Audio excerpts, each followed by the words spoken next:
Olá, meus irmãos, olá, minhas irmãs, a graça e a paz de Cristo Jesus possa ser sobre a sua vida, que a graça e a paz de Cristo Jesus possa ser sobre a sua família. Seja muito bem-vindo, seja muito bem-vinda a mais uma Escola Bíblica da Família, apresentado pela família Barueri. Meu nome é Adalberto Campos, sou um dos pastores da família Barueri e para nós é uma grande bênção, motivo de louvor a Deus, poder ser instrumento de Deus para manifestar a palavra do Senhor na tua vida. Nossa oração é para que a palavra do Senhor encontre lugar no teu coração. Que o nome de Cristo seja glorificado na sua vida. Por isso, meu irmão, por isso, minha irmã, fique esperto. Jesus Cristo está voltando. Esse é o motivo de anunciarmos as grandezas do nosso Senhor. Fique atento às mensagens que nós temos postado para edificar o corpo de Cristo. Eu quero lhe fazer um pedido aqui, se você ainda não é inscrito no nosso canal, no canal da família Barueri, já faça a sua inscrição, isso para nós é muito importante, já clique no sininho também, para que você possa receber as recomendações das publicações que a família Barueri lança aí na internet. Isso vai ser muito importante para nós e tenho certeza para você também, para a edificação da sua vida. Se esse material tem sido instrumento de bênção na tua vida, já curta ali também, isso é muito útil. Compartilhe com os teus amigos, com os teus irmãos, com as pessoas que você ama, para que possamos edificar o corpo de Cristo. Esse é o objetivo das nossas publicações, esse é o objetivo das nossas ministrações. Alcançar um número maior possível de pessoas para a edificação do corpo de Cristo. Que o nome do Senhor seja glorificado na tua vida. Queridos, nós temos ministrado nas últimas semanas a respeito da escatologia bíblica. É um assunto tão importante, é um assunto assim, que mais do que saciar a nossa curiosidade, ela deve nos deixar atentos, né, na expectativa do advento de Cristo, que esse é o centro, né, da escatologia, que significa estudo a respeito das últimas coisas. Nós temos falado de assuntos muito importantes, inclusive nosso primeiro material foi a importância da escatologia, falamos das 70 semanas de Daniel, falamos do dispensacionalismo, né, sobre as dispensações, algo muito precioso, falamos de uma série de doutrinas que abrangem a escatologia, algumas que nós cremos e outras que nós não cremos, mas respeitamos também, entendemos como doutrinas importantes para compreendermos e estamos baseando sobre a doutrina que tem a base ali da Igreja Cristã da Família, que é a denominação a qual nós somos membros. Que o Senhor possa falar profundamente ao teu coração.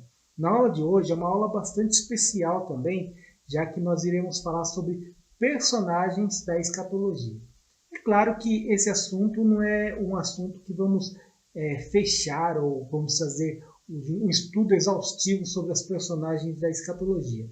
Certamente algumas personagens vamos passar ali, nós não vamos falar. Mas pelo menos as principais personagens que estão na escatologia, nós iremos falar, trazendo ali um entendimento básico sobre essas personagens, que é muito importante para o estudante de escatologia. Porque às vezes nós vamos falando de assuntos e não falamos especificamente da personagem, ou daquele personagem, o que ele significa. Então, nesta aula, nós vamos dar uma atenção especial para isso, falando de 12 personagens que entendemos como personagens principais que vão nos situar para a escatologia, nos levando a uma compreensão melhor sobre o propósito do nosso Senhor para a humanidade, que se fecha, que se encerra na escatologia, nas últimas coisas.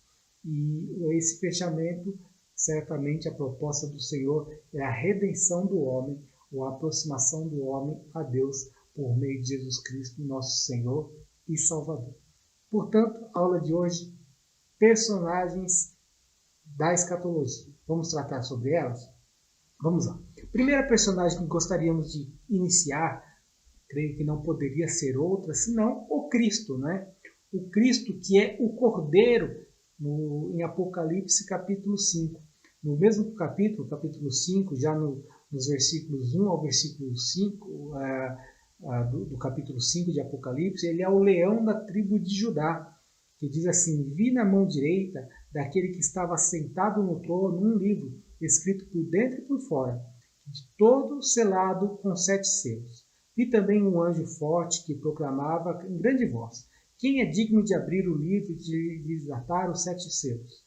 Ora, nem no céu, nem sobre a terra, nem debaixo da terra, ninguém podia abrir o livro, nem mesmo olhar para ele. Eu chorava muito, porque ninguém foi achado digno de abrir o livro, nem mesmo de olhar para ele. Todavia, um dos anciãos me disse: não chores, eis que o leão da tribo de Judá, a raiz de Davi, venceu para abrir o livro e seus 7 selos. Cristo, nós trabalhamos como o personagem Cristo, Jesus Cristo, nosso Senhor, tem várias características, evidentemente. E a sua característica, tratada na escatologia, é sobre aquele que tem o poder de controlar a história, de abrir os selos, ou de dar início aos flagelos que irão vir no período chamado de Grande Tribulação. Cristo, na escatologia, o seu papel, vamos dizer assim, fundamental para nós, a Igreja de Cristo, é que ele é o noivo. Cristo, ele é aquele que morreu e ressuscitou, de fato.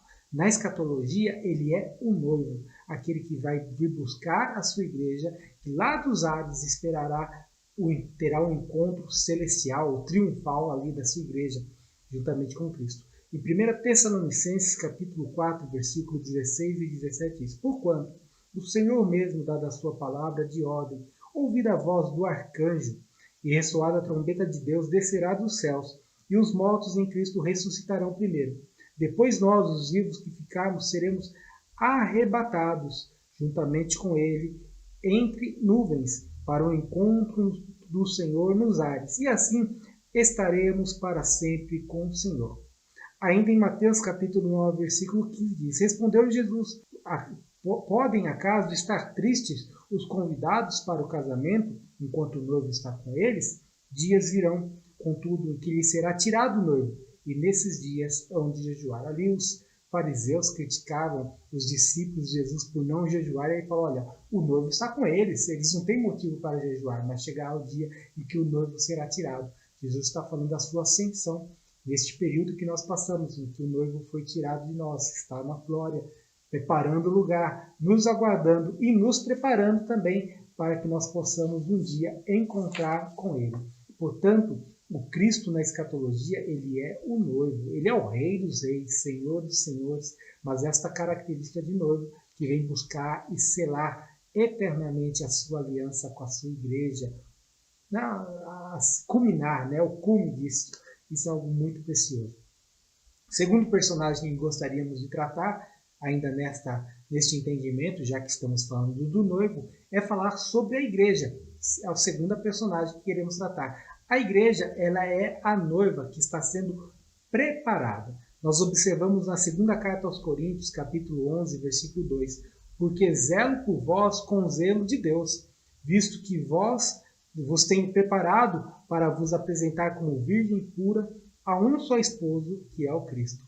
O apóstolo Paulo está falando aqui: olha, eu tenho zelado por vós como o zelo do próprio Deus, preparando vocês para que vocês possam encontrar-se com o noivo, com o Cristo, virgens, preparadas, santificadas. Ainda em Apocalipse, capítulo 19, versículos 7 e 8, diz: alegremos-nos, exultemos e demos glória, porque são chegadas as bodas do Cordeiro, cuja esposa a si mesma já se ataviou, pois lhe foi dado vestido de linho finíssimo, resplandecente e puro, porque o linho finíssimo são os atos de justiça dos santos. A noiva está sendo preparada, é a igreja de Cristo. É você e eu que confessamos Cristo Jesus como nosso Senhor e Salvador e, portanto, nos tornamos noiva do Cordeiro. O noivo virá nos buscar. Aleluia! Glória a Deus. O terceiro personagem que gostaríamos de tratar é Israel. Se falamos de Cristo, falamos da igreja, agora gostaríamos de tratar sobre Israel. Israel é a nação escolhida para trazer ao mundo o seu Cristo. Deus escolheu para trazer Cristo ao mundo. Deus escolheu Israel. Deus escolheu Israel para trazer a sua santa palavra. Israel é a nação escolhida. Livro do Êxodo, capítulo 19, versículos 5 e 6 diz: agora, pois, se diligentemente ouvides a minha voz e guardardes a minha aliança, então sereis minha propriedade peculiar dentre todos os povos, porque toda a terra é minha. vós me serei reino de sacerdote e nação santa. Para estas palavras que falará aos aos filhos de Israel. Então Deus determina ali, convoca Israel, prepara Israel para trazer o Messias, trazer a sua santa palavra. Diante da aliança estabelecida de Deus, Deus tratará com Israel, o povo escolhido, dando oportunidade a Israel de reconhecer o Messias, de reconhecer Jesus, aquele que veio ao mundo, morreu e ressuscitou, e isso se dará no período chamado de Grande Tribulação, na manifestação da última semana de Daniel. Lembra-se do estudo que fizemos sobre as semanas de Daniel? Pois então, na última semana de Daniel, na 70ª semana, o povo de Israel, que é o povo escolhido, receberá um grande livramento quando Cristo descer no Monte das Oliveiras. Vejamos Apocalipse 16, 12 a 16. Derramou o cesto a sua taça sobre o grande rio Eufrates, cujas águas secaram, para que se preparasse o caminho dos reis que vem do lado do nascimento do sol. Então vi sair da boca do dragão, da boca da besta e da boca do falso profeta 3 espíritos imundos, semelhantes a rãs, porque eles são espíritos de demônios, operadores de sinais, e se dirigem aos reis do mundo inteiro, com o fim de ajuntá-los para a peleja do grande dia do Deus Todo-Poderoso. E eis que vem como vem o ladrão. Bem-aventurado aquele que vigia e guarda as suas vestes, para que não ande nu e não veja a sua vergonha. Então os ajuntarão no lugar que em hebraico chama-se Amagedon, o Vale do Amagedon, onde os israelitas, aqueles que confessaram Jesus Cristo como Senhor, tiveram a sua oportunidade ali na grande tribulação, estarão em momento desastroso, momento onde estão a ponto de serem destruídos. Virá o Cristo, o Rei dos Reis, o Senhor dos Senhores, para destruir os poderes das 2 bestas, do anticristo e do falso profeta, e lançá-los no abismo de fogo e prender Satanás também. Portanto, Israel terá o seu tempo como nação escolhida no período chamado de a Grande Tribulação. Outros personagens que gostaríamos de tratar agora são os 4 seres do Apocalipse, que é apresentado em Apocalipse, capítulo 4, versículo 4 ao versículo 6 ao versículo 11. Ele é apresentado ali como os 4 seres viventes do Apocalipse. Nós observamos o versículo 6 ao versículo 8, e também no meio do trono e à volta do trono, 4 seres viventes cheios de olhos por diante e por detrás.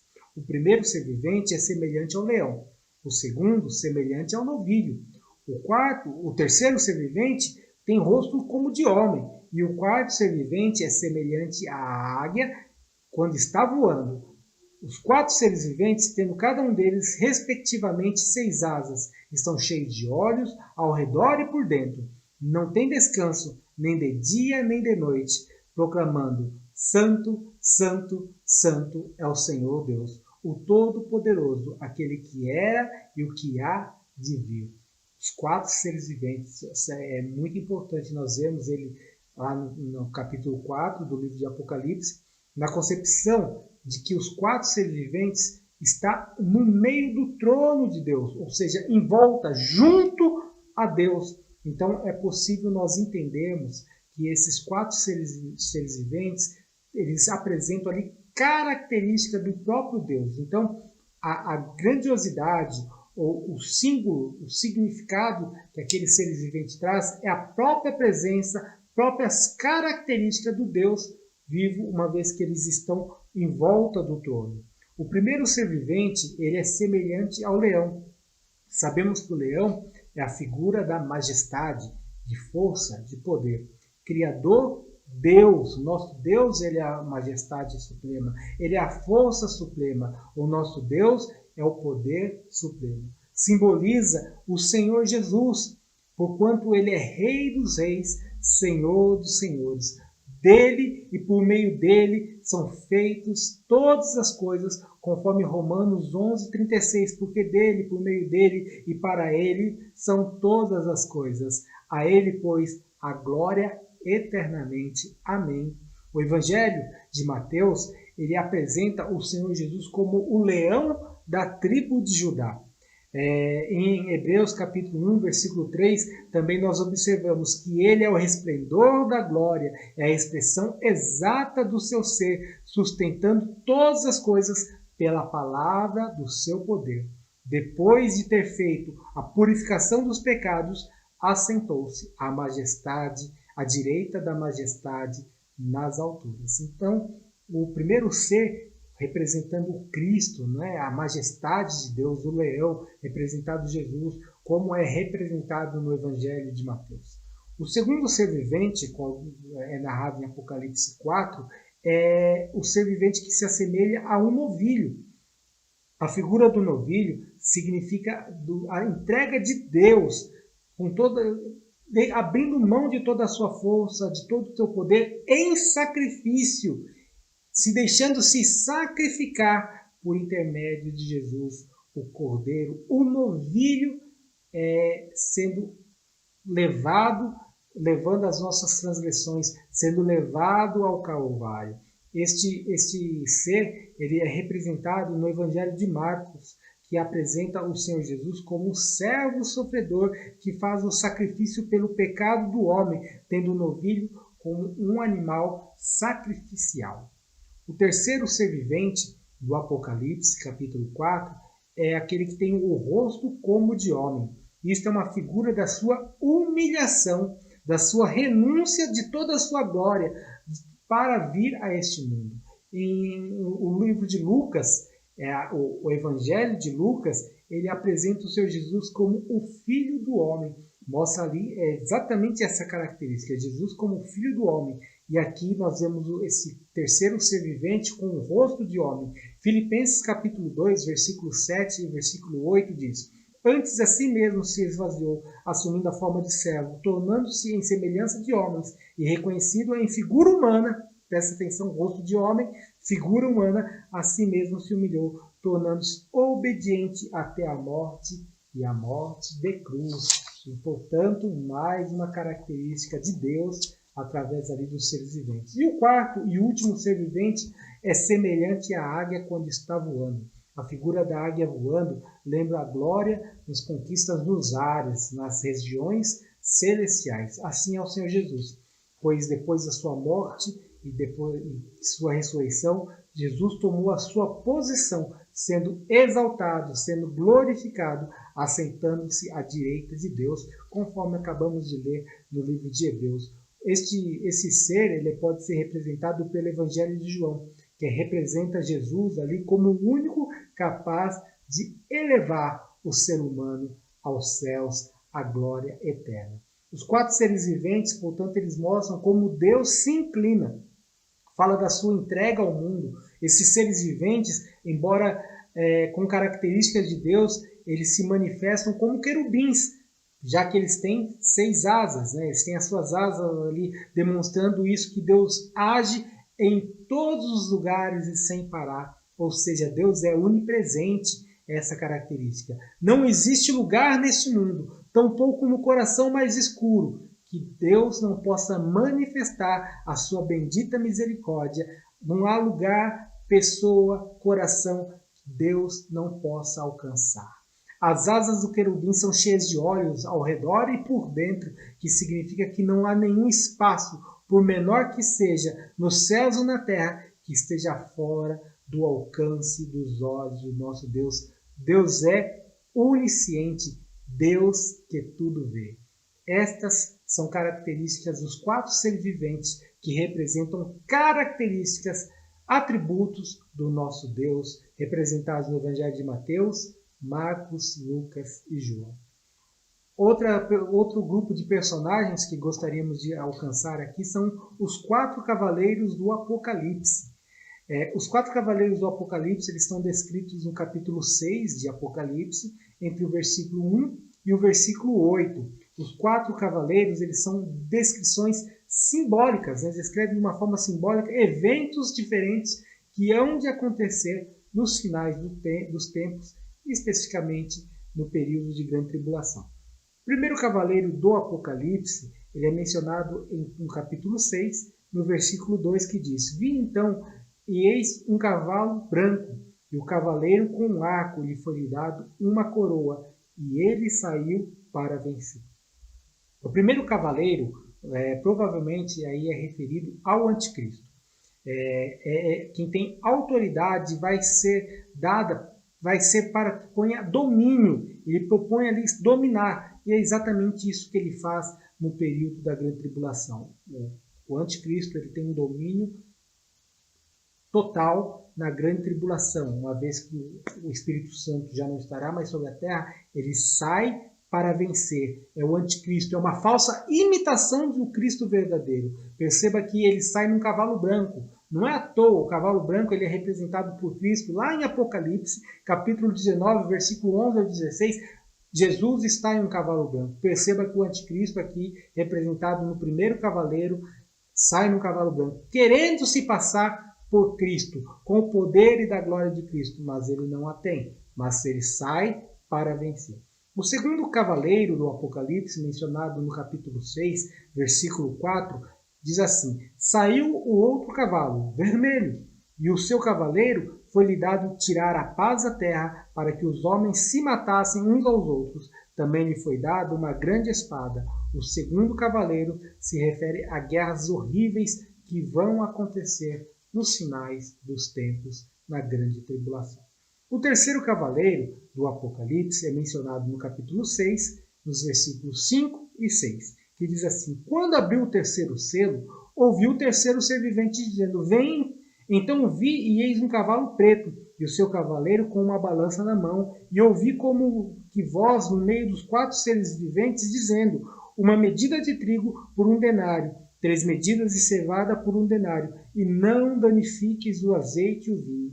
O terceiro cavaleiro do Apocalipse ele se refere à grande fome que vai acontecer no período de grande tribulação, provavelmente como resultado das guerras já advindas do segundo cavaleiro, o cavalo vermelho. A comida vai ser escassa, mas perceba que os luxos do vinho e do azeite não serão danificados, onde nós vemos que o terror na grande tribulação será muito grande, as dificuldades serão muito grandes. No entanto, o prazer, manifestando o prazer quando nós falamos no sentido de pecados que são envolvidos todos os homens ali. E por último, o quarto cavaleiro do Apocalipse, que é mencionado em Apocalipse capítulo 6, versículo 8, diz: olhei eis o cavalo amarelo e seu cavaleiro, sendo esse chamado Morte, e o inferno estava seguindo, e foi-lhe dada autoridade sobre a 4ª parte da terra para matar a espada, pela fome, com mortandade e por meio de feras na terra. O quarto cavaleiro do Apocalipse ele tem o símbolo de morte e devassidão. Aparenta ser uma combinação dos cavaleiros anteriores, do cavalo branco, cavalo vermelho e cavalo preto.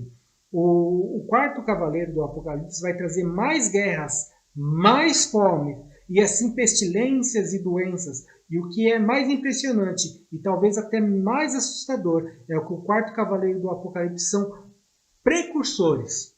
É apenas o início dos julgamentos ainda piores que haverão de vir na Terra, neste período chamado de Grande Tribulação. Ok? Vamos avançar para a nossa próxima personagem aqui escatológica, o sexto, a sexta personagem, o grupo de personagens que estamos abrangendo. Gostaríamos de falar sobre os 144 mil selados de Israel. Os 144 mil são judeus convertidos que são selados para que não recebam os danos oriundos do castigo que está vindo sobre a terra. Conforme Apocalipse capítulo 7, versículo 1 ao versículo 4, que diz: depois disto vi 4 anjos em pé, os 4 cantos da terra, conservando seguros os 4 ventos da terra, para que nenhum vento soprasse sobre a terra, nem sobre o mar, nem sobre árvore alguma. Assim o outro anjo que subia do nascente do sol, tendo o selo de Deus vivo, e clamou em grande voz aos 4 anjos, aqueles os quais foram dados fazer dano sobre a terra, o mar, dizendo: não danifiquem a terra, nem o mar, nem as árvores, até selarmos na fronte dos servos do nosso Deus. Então ouvi o número dos que foram selados, e eram 144 mil de todas as tribos dos filhos de Israel.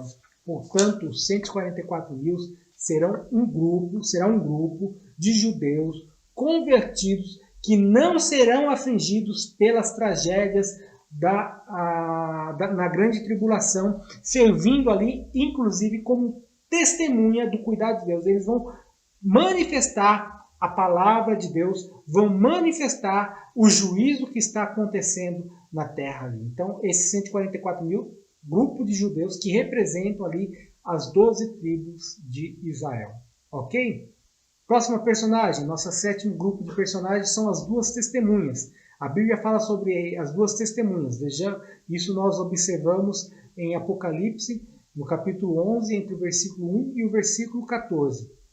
O João, que é o autor do livro do Apocalipse, informa que as duas testemunhas recebem poder divino para profetizar por 1260 dias, ou seja, a primeira parte da grande tribulação.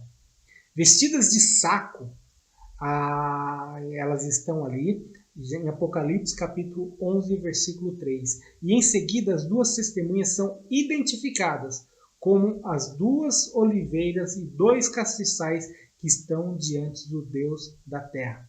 Também é dito que se alguém fizer mal às duas testemunhas, sairá fogo de sua boca. Esse fogo devorará os seus inimigos, pois quem fizer qualquer mal deverá ser morto. Isso está em Apocalipse, capítulo 11, versículos 4 e 5. Além disso, também é dito que as duas testemunhas recebem poder para fechar o céu, para que não chova nos dias da sua profecia, ou nos dias do seu ministério.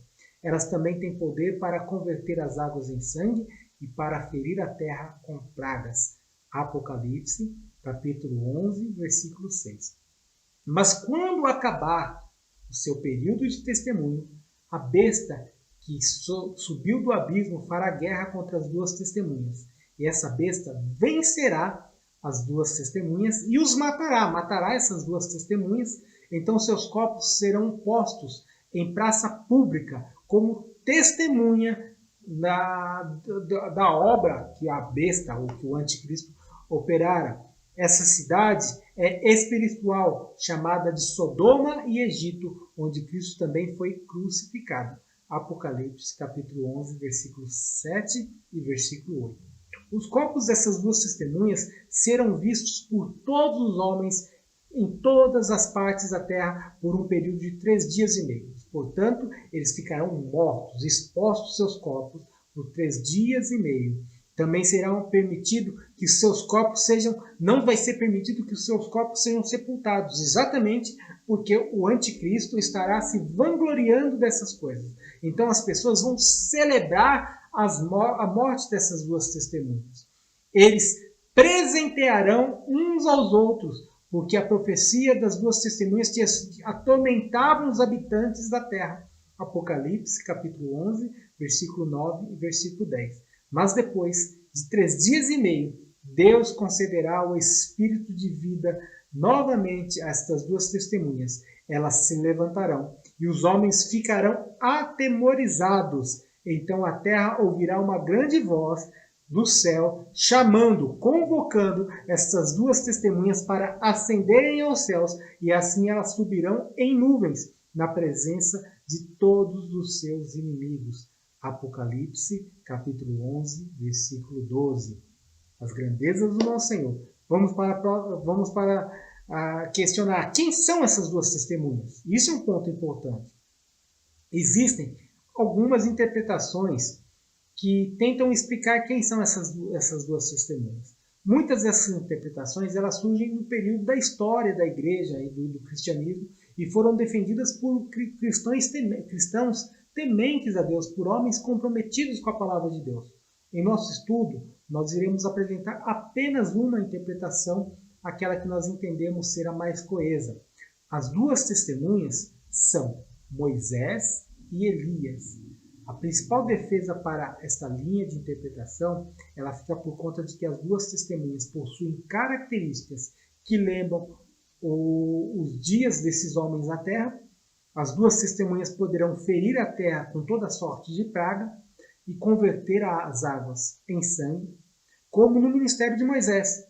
Elas também elas vão poder fechar os céus, fazer com que não chova, como foi nos tempos de Elias. Outro ponto utilizado nessa interpretação, ou para entendermos que, de fato, essas duas testemunhas são representadas por Elias e por Moisés, como personagens presentes na transfiguração de Jesus. Lembram na passagem de Mateus capítulo 17, versículo 3, que ali Jesus, em um profundo momento de oração, lhe aparece Elias e Moisés? Pois bem, esta é outra característica que nos dá indícios que essas personagens, ou que essas duas testemunhas são representadas por Moisés e Elias. Ainda sobre Elias, geralmente utilizam uma profecia de Malaquias para defender um possível retorno do profeta à terra, conforme Malaquias, capítulo 4, versículos 5 e 6, que diz: Eis que enviarei o profeta Elias antes que venha o grande e terrível dia do Senhor. Ele converterá os corações dos pais aos filhos, o coração dos filhos aos pais, para que eu não venha e fira a terra com maldição. Essa característica, por isso determinamos as duas testemunhas como Elias e Moisés. A oitava personagem, ou grupo de personagens que estamos abrangendo, são os 24 anciãos. Os 24 anciãos, descritos no livro do Apocalipse, é uma representação do povo de Deus, mencionado em Apocalipse, capítulo 4, 4 e 10, ainda Apocalipse 5, 8 e 14, e ainda Apocalipse 11, do versículo 16 ao 18, e por último, Apocalipse 19, versículo 14. Os 24 anciãos, eles aparecem com vestiduras brancas e com coroas de ouro em suas cabeças. Eles estão assentados em 24 tronos e possuem harpas e taças de ouro com incenso.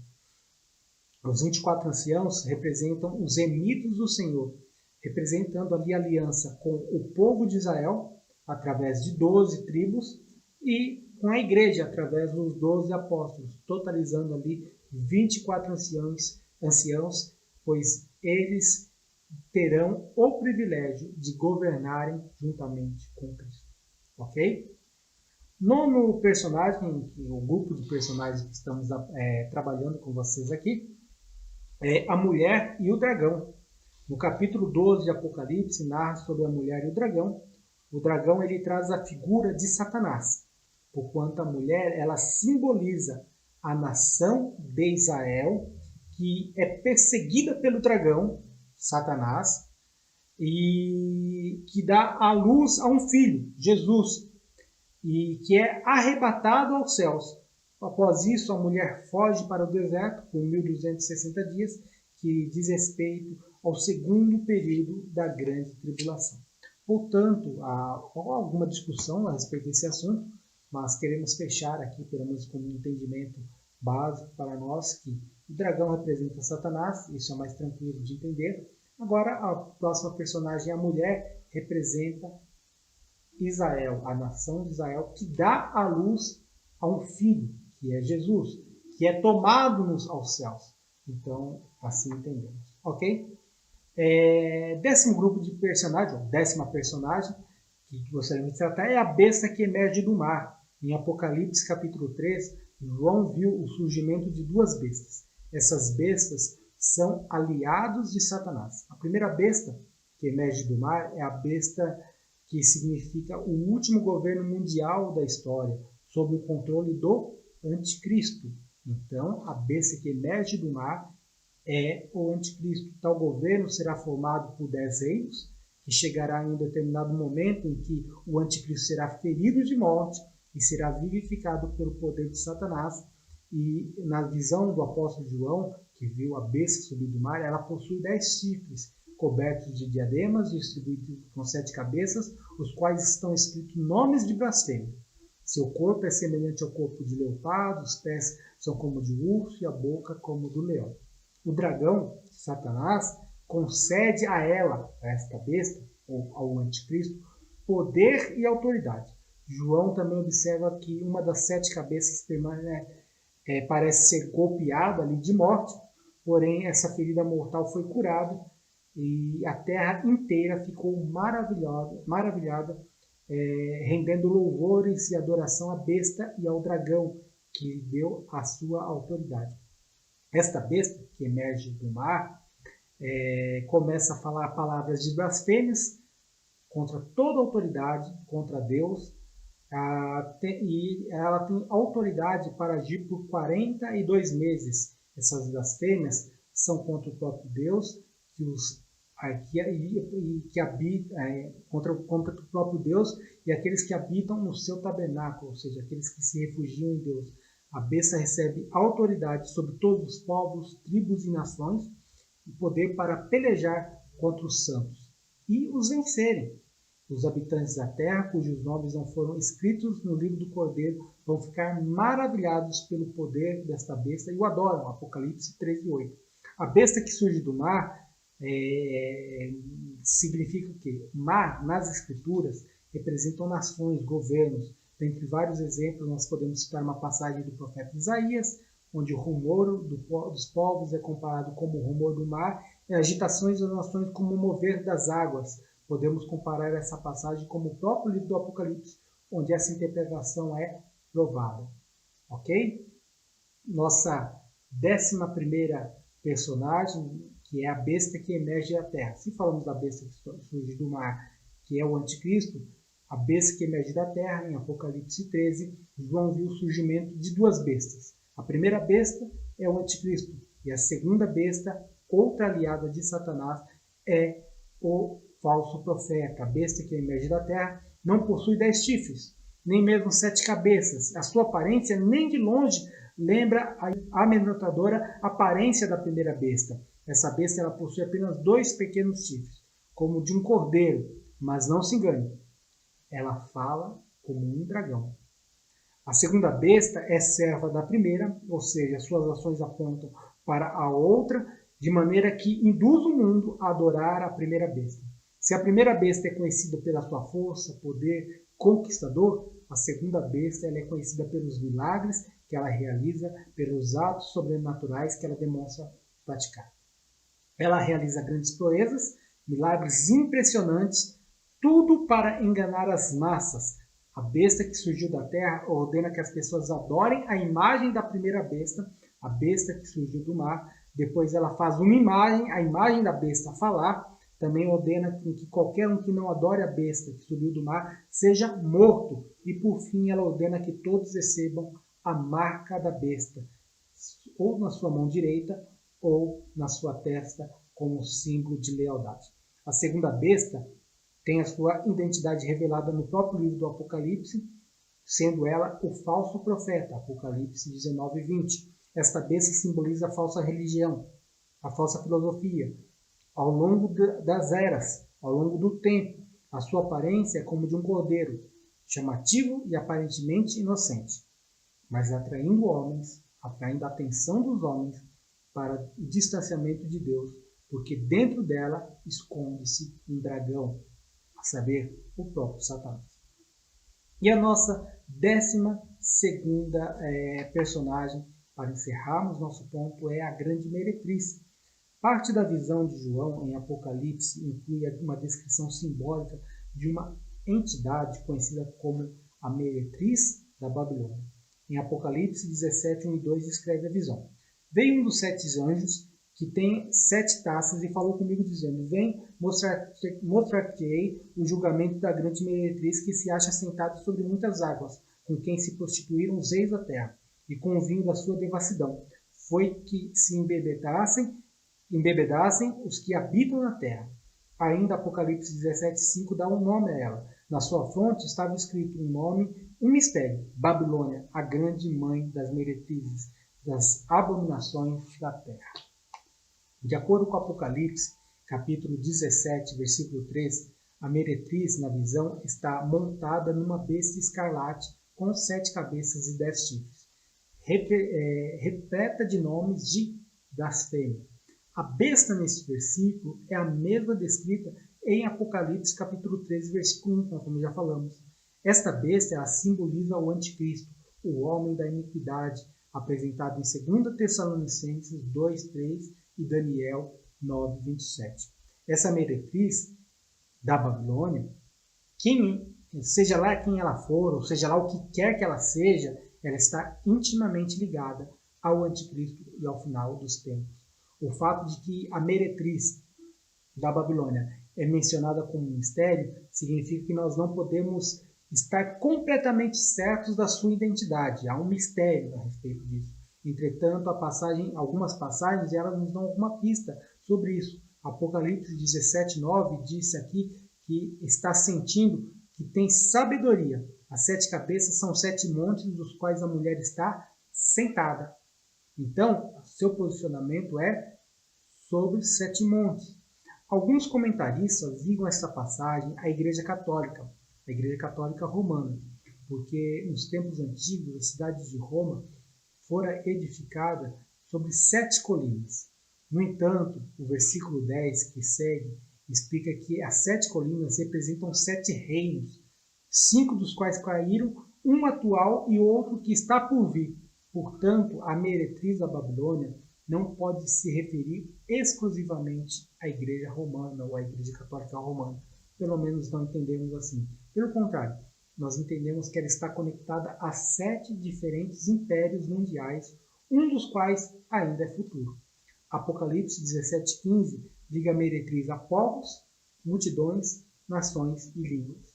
Ela terá uma grande influência mundial, também exercerá governo, um domínio do mundo por um determinado tempo, pois a grande cidade que domina sobre os reis da terra, Apocalipse 17:18, no entanto, em algum momento, os reis que governam sobre o anticristo irão se voltar contra ela com ódio e destruí-la. Os próprios reis vão se levantar contra ela. Apocalipse 17:16.